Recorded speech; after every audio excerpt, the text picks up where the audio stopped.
Good afternoon, third grade online learners. Welcome to science class for March 3rd, 2021. Me, Mr. Morenzo. We are going to have some students read the lesson today because it's always about me. So let's make it about the students for once. First up, we have Clara. Clara, come on up. She's going to start on F80. What's that, Clara?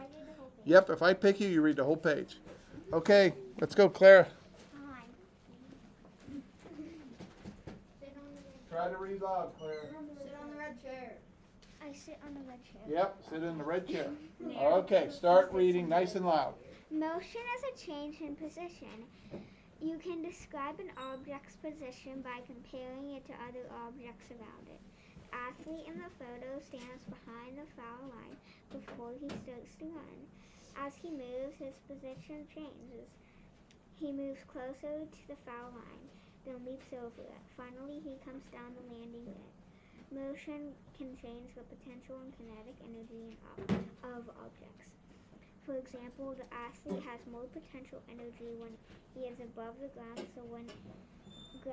than when he is on the ground. He also has more kinetic energy when he runs than when he moves more slowly. Thank you. Thank you. All right, very good job for Clara. Let's give her a big hand. Okay, some of the key points that Clara made was motion is a change in position, and we can compare that object's position by comparing it to objects around it. Okay, motion could be potential or kinetic. Potential, it's not moving. Kinetic, it's moving. Next up is Sloane Simpson. Let's have a big hand for Sloane Simpson. All right, it's Sloane, nice and loud for us. Go ahead. Every change in motion means a force. A force is a push or pull that passes energy between two objects. Some forces, such as gravity and magnetism, can pass energy between objects even when the objects are not touching. Other forces, such as friction, can pass energy between objects only when the objects are touching. The force change the motion of the athlete. The athlete pushes against the ground to run. He also pushes against the ground to lift himself into the air. He uses friction between the sand in the landing pit and his feet to stop. All right, big hand for Sloane. Good job, Sloane. All right, next up is Tyler. Tyler, come on up. He has a nice, loud voice. He's not afraid to use it. All right, guys, chill. All right, Tyler. Distance is a measure of length. You can describe the motion of any object by measuring the distance it travels. For example, a baseball player hits a ball at home plate. The ball travels the center field wall.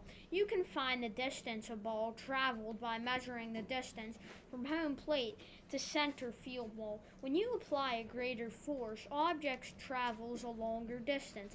The distance a ball must travel to hit the center field wall varies for different ballparks. The distance from the home plate to center field wall at Fenway Park is greater than Dodger Stadium. So a player must hit the ball harder for it to reach the center field wall at Fenway Park than at Dodger Stadium.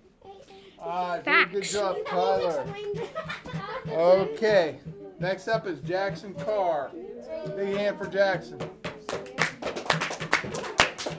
All right, third grade, let's stay calm. Okay, go ahead, Jackson. Direction is the path an object follows. You can use direction to describe the motion of an object. Direction tells where the object is going. You can find the direction of an object by comparing its position now with its position at an earlier time. Look at the photos. You can find the direction of the cars or planes by comparing their positions now with their earlier positions. You could describe the earlier positions. You could describe the direction of a plane or car by saying that it is east or turning right. Like other changes in motion, a change in direction is caused by a force. All right, good job, Jackson. All right, next up, our last page is Jocelyn. So Jocelyn, come on up. Jocelyn, will it read the last page? Good job. Speed. Speed is a measure of how fast or slow an object is moving. Speed is another way to describe motion. Look at the animals shown. A cheetah is one of the fastest animals, and a sloth is one of the slowest. Some objects, such as a plant bending toward the light, move so slowly that you cannot see their motion. You know the object has moved only when you see that its position has changed over time. You can measure speed by finding the distance of an object travels in a certain time. For example, a cheetah can run almost 30 miles in 1 second. A hummingbird's wings move so quickly that they look like a blur. Sloths are known for their slow speed. A sloth travels only about 0.2 kilometers in an hour.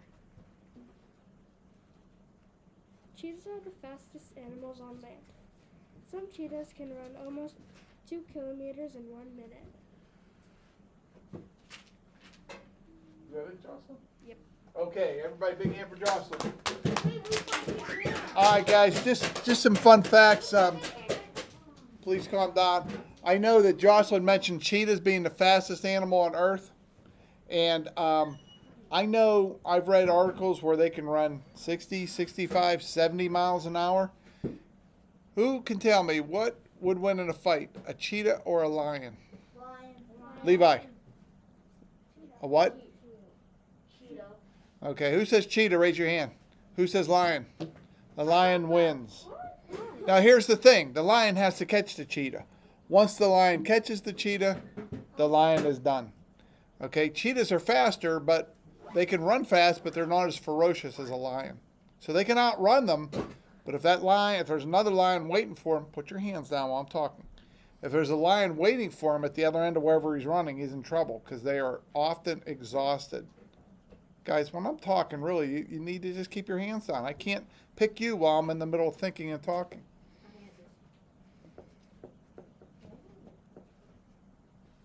Okay, so thank you to our 5 readers, and ending on a positive note with cheetahs being very fast.